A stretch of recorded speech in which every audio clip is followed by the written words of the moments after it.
Aujourd'hui, on se penche sur un mécanisme juridique assez malin au Gabon, la mise en sommeil d'une société.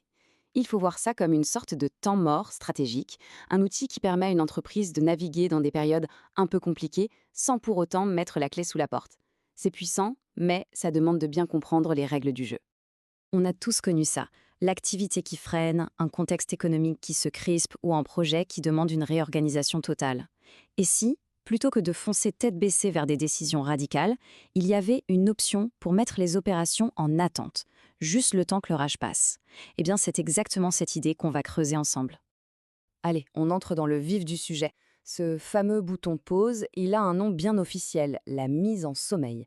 C'est un concept juridique qui permet de suspendre l'activité d'une boîte, mais de façon temporaire et, point crucial, de façon volontaire. Ce qu'il faut absolument retenir, c'est que la mise en sommeil, ce n'est pas du tout un aveu d'échec. Bien au contraire, c'est une manœuvre proactive. Le but, ce n'est pas de stopper l'aventure, mais de s'offrir une bouffée d'oxygène, de se réorganiser et d'attendre le bon moment pour relancer la machine.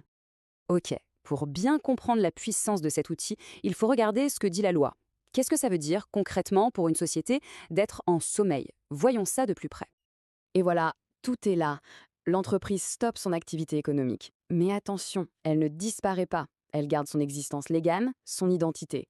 Elle reste bien inscrite au registre du commerce. C'est un peu comme mettre une voiture de collection au garage pour l'hiver. Elle ne roule pas, mais elle existe toujours. Et elle est prête à redémarrer au beau jour. Par contre, attention, cette pause, elle a une date de péremption. La loi au Gabon est claire, c'est 2 ans maximum. Et ce n'est pas renouvelable. C'est une info capitale. Parce qu'au bout de ces 2 ans, si rien n'est fait, l'entreprise risque la radiation d'office. Autrement dit, le coup près tombe automatiquement. Le compte à rebours est lancé dès le premier jour. Surtout, ne mélangeons pas tout. Mise en sommeil et dissolution, c'est le jour et la nuit. D'un côté, on a une pause, une stratégie, quelque chose de totalement réversible. De l'autre, la dissolution, c'est le point final. C'est la fin de l'histoire pour l'entreprise, un acte irréversible. On ne revient pas en arrière. Bon, maintenant que le concept est plus clair, comment on fait concrètement pour activer cette option? Il y a évidemment une procédure bien carrée à suivre, un mode d'emploi à respecter à la lettre. Les raisons qui peuvent pousser à cette décision sont assez variées. Ça peut être des pépins financiers passagers. Et le mot important ici, c'est passager. Il faut agir avant la cessation de paiement. Ça peut aussi être purement stratégique, le temps de changer de cap. Ou parfois, des raisons plus personnelles, liées à la santé du dirigeant par exemple. C'est un outil vraiment flexible. En gros, la procédure se fait en 3 temps. D'abord, il faut une décision officielle du représentant légal. Ensuite, il faut déclarer cette décision au centre de formalité des entreprises. Et enfin, l'info est publiée. Ça la rend officielle aux yeux de tous. Les clients, les fournisseurs, l'administration, tout le monde est au courant. Et là encore, attention au chrono. Une fois que la décision est prise en interne, il y a seulement 1 mois pour faire la déclaration officielle. 1 mois. C'est un délai très court qu'il ne faut surtout pas rater. Alors, que se passe-t-il une fois que l'entreprise est officiellement en sommeil? Ce n'est pas parce qu'elle hiberne qu'elle n'a plus aucune obligation. Mais en contrepartie, il y a des avantages qui ne sont pas négligeables du tout. C'est un équilibre à bien connaître. Faisons le bilan.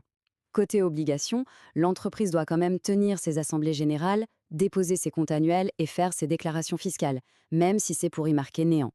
Mais côté avantage, et c'est là que ça devient intéressant, on a une exonération de la cotisation foncière des entreprises après 1 an, plus besoin de s'occuper de la TVA et surtout une grosse réduction des charges sociales. C'est une vraie respiration pour la trésorerie. Allez, on avance. La période d'hibernation se termine. Les 2 ans sont passés ou peut-être qu'on veut se réveiller avant. Que se passe-t-il à ce moment-là? C'est une phase tout aussi critique que le début du processus. Arrivé au bout du chemin, il n'y a pas d'échappatoire. Une grande décision doit être prise. Il y a 3 options sur la table. Soit on reprend l'activité, soit, si la situation ne s'est pas arrangée, on la dissout pour de bon. Troisième option, on la cède à un repreneur. Mais une chose est sûre, l'inaction n'est pas une option. Et un avertissement, qui a son importance. Cet outil ne doit jamais servir à cacher des difficultés financières profondes et irréversibles. Le code des impôts gabonais est très clair là-dessus. Une fausse déclaration peut mener à des sanctions pénales. La transparence est donc absolument non négociable. Et si on ne respecte pas les règles, que ce soit pendant ou après la mise en sommeil? Eh bien, les conséquences peuvent être très lourdes.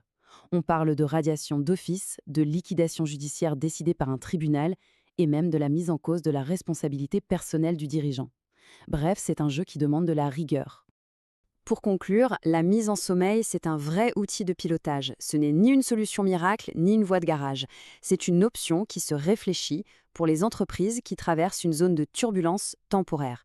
La vraie question, au final, c'est de savoir si cette pause stratégique est bien la réponse adaptée à une situation donnée. C'est une décision qui demande une bonne dose d'analyse et surtout d'anticipation.